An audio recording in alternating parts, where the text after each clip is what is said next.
Welcome back to the Weekly Education Pulse. I'm Sammy. And I'm Tony. Each week we break down the key developments shaping the international and independent school sector. Yeah, this week 5 stories from 5 very different parts of the world.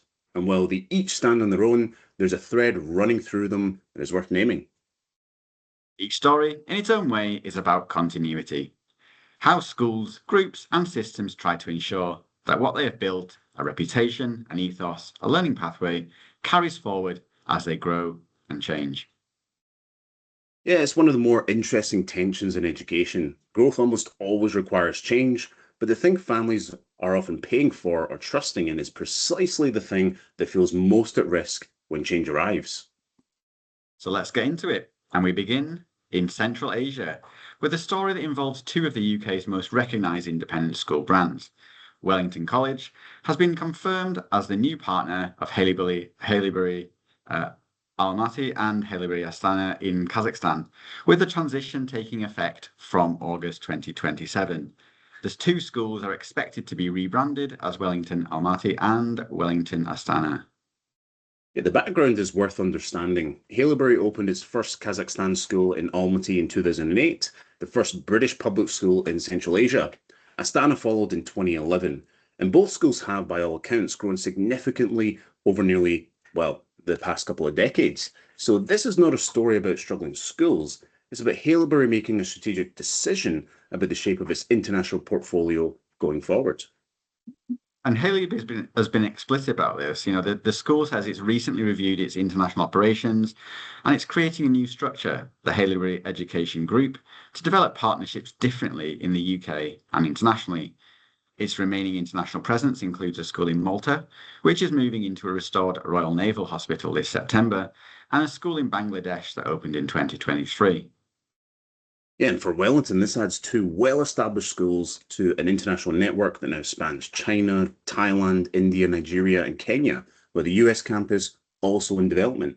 And what is notable is the care with which both sides have framed this. Haileybury's Kazakhstan chair describes nearly 20 years of shared achievement, and Wellington speaks of great respect for what has been built, the language of continuation, not replacement. Whether that framing holds through a rebrand and a transition of this kind always is something to watch. For students and families who have grown up with the Haileybury name, the change will be real. But the underlying schools, their leadership, their staff, their communities are described as unchanged. Yeah, and there's one more detail worth noting. Charterhouse School is also planning to open a campus in Almaty this September. So Kazakhstan is not just witnessing a brand transition, it's quietly becoming one of Central Asia's most competitive markets for British international education. Our second story takes us to Portugal, where Affinitas Education has announced the acquisition of Almada International School near Lisbon, its first school in the country. Yeah, Almada International School is a bilingual English-Portuguese school following the Cambridge curriculum, currently serving children from 1 to 13. It is in the process of extending its age range with a lower secondary department for students aged 10 to 13 opening in the next academic year. Now, the school places a particular emphasis on active learning, nature connections, sports, and the creative arts. And importantly, the existing leadership team remains in place. For Affinitas, this continues a clear expansion strategy built around the Iberian Peninsula. The group already has a strong presence in Spain and now extends into Portugal for the first time. Its broader portfolio currently includes more than 30 schools and educational programs across 7 countries on 3 continents, in Spain, Italy, Mexico, the USA, and now Portugal, educating more than 20,000 students. Now, Affinitas is backed by Oakley Capital, a private equity firm, and is led by a team with deep roots in international education. Its chair and chief education advisor is Clarissa Farr, who spent 15 years as High Mistress of St Paul's Girls' School in London. What's interesting about Affinitas' model is that their emphasis on preserving what makes each school distinctive. The group consistently describes itself as a partner rather than an acquirer, supporting schools to strengthen their own vision rather than imposing standardized template. And how that plays out in practice is, of course, a thing to watch over time. But Almada is a small school with a clear identity, and Affinitas has stated explicitly that maintaining the school's existing culture and learning approach is central to the partnership. For Portuguese families, this is a relatively new name in the market, and for the sector, it is another signal that the Iberian Peninsula is becoming an increasingly active destination for international school investment. Our third story this week takes us to Dubai, where Harrow International School is preparing to open its doors in August 2026, and where the founding headmaster has given one of the more interesting descriptions of what a school is trying to be that we have come across recently. Yeah, Harrow Dubai is a co-educational day school operated by Talim, opening initially for early years through to year 6, with the senior years following from 2027. And the campus is on Hesse Street, and from what reviewers who visited during construction have described, it has been designed with significant care. Wide corridors, high ceilings, natural light, and a strong emphasis on space and calm. The school's founding headmaster, Simon O'Connor, who spent more than a decade leading schools in the UAE, including Harrow International School, and the phrase he has used to describe what Harrow Dubai is trying to create is one that will resonate with anyone who knows what a traditional British boarding school actually feels like day to day. Boarding without the sleeping. The striking description. What it means in practice is a longer school day built around far more lessons, more than just lessons. Supervised prep from year 5, community dining, no packed lunches, all students eating together, a house system, sport, music, societies, and a broad co-curricular programme. The kind of daily rhythm that characterises boarding schools delivered within a day school structure. Yeah, for families in Dubai, that model is genuinely distinctive. Most day schools send children home at 3 o'clock with homework. Harrow Dubai is proposing something closer to a full educational day where supervised prep happens at school, co-curricular activities follow, and children go home having experienced something much closer to the breadth of a traditional boarding school education. And Simon O'Connor has been refreshingly direct about the school's philosophy on some the contested topics. Harrow Dubai will be phone-free during break times and lunch times, but not as a blanket rejection of technology, but because, as he puts it, children learn as much on the playground as they do in the classroom. The school plans to introduce Latin and ancient Greek from years 5 and 6, and teachers have been recruited not just for academic excellence, but for the passions and contributions they bring beyond the classroom. More than 7,000 applications were received for teaching positions. And what is also notable is how Simon frames the school identity. We are not a British school in the UAE, he says. We are an Emirati school that delivers a British curriculum. That distinction and the commitment to Arabic, Islamic education, and moral, social, and cultural studies as part of its core offer suggests a school that is trying to be genuinely rooted in its context, not simply transplanted into it.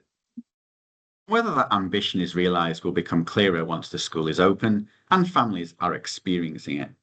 But as a statement of intent, it is one of the more thoughtful we have seen from any school preparing to open in this market. Yeah, and our fourth story takes us to Hong Kong, where ESF, the English Schools Foundation, the city's largest international school group, has announced that from September 2027, all of its kindergartens will be directly linked to its primary schools. This completes what ESF began in 2019, when it first introduced a through-train arrangement linking some primary schools with associated secondary schools. Now, for the first time, the pathway will run continuously from kindergarten 1 all the way through to year 13. And what that means in practice is significant, because families applying for a K1 place this September for from September 2026 academic year will be offered a guaranteed place in a linked primary school, and then from there, the pathway to secondary graduation is secured. ESF Chief Executive Belinda Greer described this as a significant movement in the organisation's history. The rationale goes beyond administrative convenience. Teachers in kindergarten and linked primary schools will collaborate more closely to understand each child's learning style. Transitions, always a point of anxiety for families and some children, become progressions rather than new starts. Yeah, for a group operating in a competitive and complex market, it is also a strategic move. ESF has acknowledged publicly that enrollment remains a key challenge. The group failed to meet its non-local student targets this academic year, and competition from other non-local curriculum providers in Hong Kong is intensifying. Offering a guaranteed, coherent pathway from age 3 to 18 is a powerful proposition in that context. For families committed to the ESF system, it removes one of the most stressful variables of international school life, the uncertainty of whether a place will actually be available in the next stage. It's also worth noting that what this requires of the organisation itself, because genuinely linking schools across phases, not just from an admin side, but pedagogically, requires alignment of teaching approaches, curriculum design, and culture across different campuses and, well, different age groups. So ESF is describing this as a deep collaboration. Delivering on that will be the work. Our final story this week takes us to the Philippines, where Kinderland International Education has entered into the market through a partnership with Gingerbread House of Learning in San Juan, Manila. Yeah, the school's been rebranded as Kinderland Preschool, bringing Kinderland's approach to early childhood education to Filipino families for the first time. Kinderland was founded in Singapore in 1978 and now operates in more than 130 centres across the Asia-Pacific region. It is known for a holistic curriculum with a strong emphasis on music, a research-backed approach that integrates music into everyday learning experiences to support language development, cognitive growth, emotional expression, and social skills. Yeah, the curriculum also offers trilingual exposure in English, Mandarin, and Filipino, which is thoughtful positioning for a market where multilingualism is both culturally valued and increasingly economically relevant. What is interesting about the model here is the partnership structure. Rather than building from scratch or acquiring an existing school outright, Kinderland has partnered with Gingerbread House, an established Filipino preschool with its own community, reputation, and relationships. The founding director of the rebranded school describes it as the best of both worlds, local expertise combined with internationally recognised education practices. Yeah, the general manager of Kinderland's international division points to a growing demand among Filipino families for globally benchmarked early childhood education as the driver of this expansion. And the Philippines is a market where that demand is genuine. Rising middle-class incomes, a strong tradition of valuing education, and increasing exposure to international schooling models are all contributing to a sector that is developing quickly.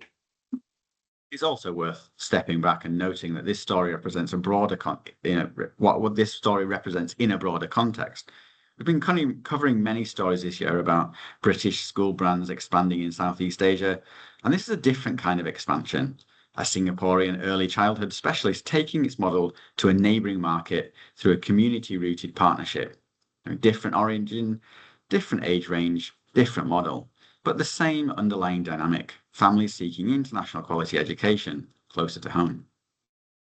And, well, that brings us to the end of this week's episode.